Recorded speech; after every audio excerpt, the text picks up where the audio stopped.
Il y a des hommes sur la terre qui sont aujourd'hui les héros, mais les héros de Satan, les héros du monde des ténèbres, les héros du péché. Ce sont des personnes qui sont établies par le diable afin d'influencer le monde à adorer la statue du roi. Faites attention aux héros de Satan. Ce sont des stars, des vedettes, des personnes connues, mais qui ont pignon sur rue. Mais quand elles parlent, elles ouvrent la bouche pour conduire les gens vers le diable et vers l'idolâtrie. Et aujourd'hui, le diable utilise la musique afin de détruire la consécration de plusieurs. Des chrétiens qui ont des musiques de Beyoncé dans leur téléphone, qui ont des sonneries de Beyoncé dans leur téléphone. Des chrétiens qui suivent des musiques, des clips du monde. Des chrétiens qui mettent la musique mondaine dans leurs fêtes. Comment pouvez-vous mettre de la musique mondaine dans vos fêtes? Comment tu peux mettre la musique mondaine dans ta fête de mariage? Est-ce que c'est le diable qui a fait que tu puisses avoir ce mari? Est-ce que c'est le diable qui a fait que tu puisses avoir cette femme? Ne mettez pas la musique mondaine dans vos fêtes. Ne mettez pas la musique mondaine dans vos fêtes, car cela vous amène à vous prosterner devant l'idole d'Assérus. Aujourd'hui, la jeunesse est détruite à cause de la musique. Aujourd'hui, les puissants des ténèbres sont en train d'anéantir la jeunesse à cause de la musique. Et beaucoup même des jeunes chrétiens perdent leur consécration à cause de la musique. Lorsqu'on devient chrétien, on n'écoute pas tout. On consacre même ses oreilles. On consacre même ses oreilles. On consacre même les oreilles. Allez effacer ces musiques. Allez effacer ces musiques. Allez effacer ces musiques. Allez effacer ces musiques. Allez effacer ces musiques. N'écoutez pas. Ne suivez pas ces clips. Et je demande à nos musiciens dans les églises, ne cherchez pas à les imiter. Aujourd'hui dans l'église, nos musiciens commencent à regarder les fils du diable pour amener ça dans l'église. Cela est en train de compromettre la consécration de l'église. La musique peut faire qu'une fille qui allait dire non puisse dire oui.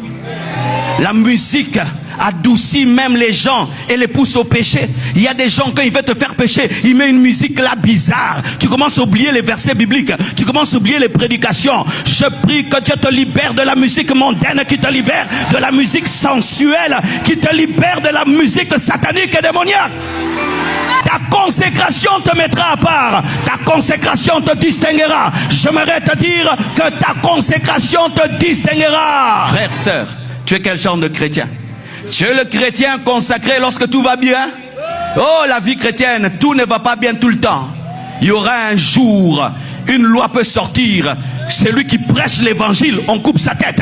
Est-ce que tu vas continuer à prêcher l'évangile? Toi qui prêches l'évangile pour les voitures et pour les maisons. Toi qui prêches l'évangile pour te retrouver dans la vie. Si on dit quiconque prêchera l'évangile ira en prison, est-ce que tu le feras? Pour l'instant, ce qui te protège, c'est que cette loi n'est pas encore sortie. Ta consécration sera révélée. Et avant que ce test n'arrive, enracine-toi en Dieu. Ne fais pas comme Pierre. Je ne te trahirai pas, je ne te régnerai pas. Va prier que Dieu t'aide, que Dieu te soutienne. Ta consécration t'amènera les combats des consacrés. Ta consécration va te différencier à l'université. Tout le monde triche, tu ne triches pas. Au boulot, tout le monde fait des faux comptes. Toi, tu ne fais pas des faux comptes. Tout le monde donne son corps. Toi, tu ne donnes pas. Tous les regards seront fixés sur toi. Soit pour t'encourager, soit pour te faire tomber. Consacré de l'Éternel. Consacré, j'aimerais te dire une chose. En ce temps de la fin, tu seras persécuté. Ton combat commencera lorsque tu décideras de ne jamais adorer quelqu'un d'autre. Combien d'Abidjanais, il suffit qu'il aille à Paris, il oublie tous les enseignements qu'on lui donne. Ah, il devient parisien, parisienne. Ouh. Que tu ailles aux États-Unis, que tu ailles à Miami, que tu ailles à New York, ou que tu te retrouves à Babylone, garde la parole, garde la doctrine, garde la parole, garde la doctrine. Quel que soit le voyage que tu fais, quel que soit l'endroit où tu vas, qu'il n'y ait un pasteur ou pas, des frères et sœurs en Christ ou pas, Dieu est là et Dieu te voit. Cette différence a attiré le regard. Cette différence a amené des problèmes. Le héros a parlé, vous vous êtes prosternés. Eux ne se sont pas prosternés devant la parole du héros. Et on est allé accuser Abnego, Méchak et Shadrach auprès du roi. On a dit, ces jeunes-là, tu as fait d'eux des intendants, mais ils ne se soumettent pas à toi. Ce n'est pas parce que quelqu'un fait de toi son intendant que tu dois l'adorer. Ce n'est pas parce que tu me donnes l'argent que je vais t'adorer. Ce n'est pas parce que tu m'aides dans la vie que je vais fermer ma bouche par rapport à tes péchés.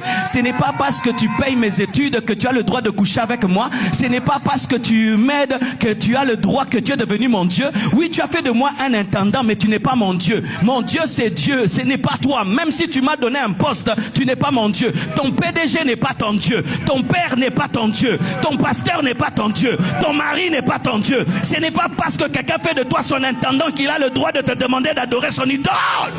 Même si c'est ton patron qui t'a engagé, il n'a pas le droit de te dire d'entrer dans l'occultisme. Même si c'est l'oncle qui t'a prise depuis que tu étais orpheline petite, qui a tout fait pour toi, il n'a pas le droit de te dire d'épouser un païen.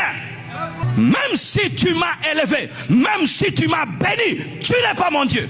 Parce que des fois la gratitude charnelle, mondaine, nous pousse à adorer l'idole du roi. Tu payes mes études, merci, mais pas le péché. Tu m'as engagé, merci, mais pas papa, papa et maman, maman, non. Non, non. Parce que certains cachent la compromission derrière la bénédiction. C'est-à-dire, ils te donnent afin de te soumettre. Ils t'aident afin de te soumettre. Ils te nomment comme intendant, mais avec le but de te demander d'adorer son idole. N'adore pas l'idole, même si tu es intendant. Vaut mieux perdre l'intendance que d'adorer une idole. Vaut mieux devenir pauvre que d'adorer un autre Dieu. Vaut mieux mourir dans le feu que d'adorer un autre Dieu. Vaut mieux tout perdre que d'adorer un autre Dieu. C'est pour des gens que Satan ne combat pas parce qu'il t'a déjà mangé. Tes combats sont la preuve que tu n'es pas mort. Tes combats sont la preuve que tu n'as pas encore fléchi. Tes combats sont la preuve que tu es toujours debout. Parce qu'on ne combat pas les morts, on ne combat que les vivants. J'aimerais te dire de tenir bon et de tenir bon. Ne faites pas comme tout le monde. Dieu n'élève pas tout le monde. Dieu élève un homme dans la foule. Ne sois pas comme tout le monde. Ne suis pas la mode pour la suivre. Si la mode est pudique, tu suis la mode. Si elle est impudique, sois déphasé. Ne porte pas les mini parce que c'est à la mode. Ne porte pas des pantalons qui serrent parce que c'est à la mode. Ne porte pas des pantalons déchirés parce que c'est à la mode. Si la mode est conforme à la parole, suis la mode. Mais si elle n'est pas conforme à la parole, refuse cette mode. Et ça va attirer un jeune garçon qui cherche une fille sérieuse. Ça va attirer un jeune garçon qui cherche une fille sérieuse. Je veux cette fille-là. Laquelle? Celle qui est démodée, oui. Celle qui est démodée. Je veux celle qui est démodée. Je veux celle qui est démodée. Donne-moi un amen. Il y a des hommes sur la terre qui sont aujourd'hui les héros. Mais les héros de Satan.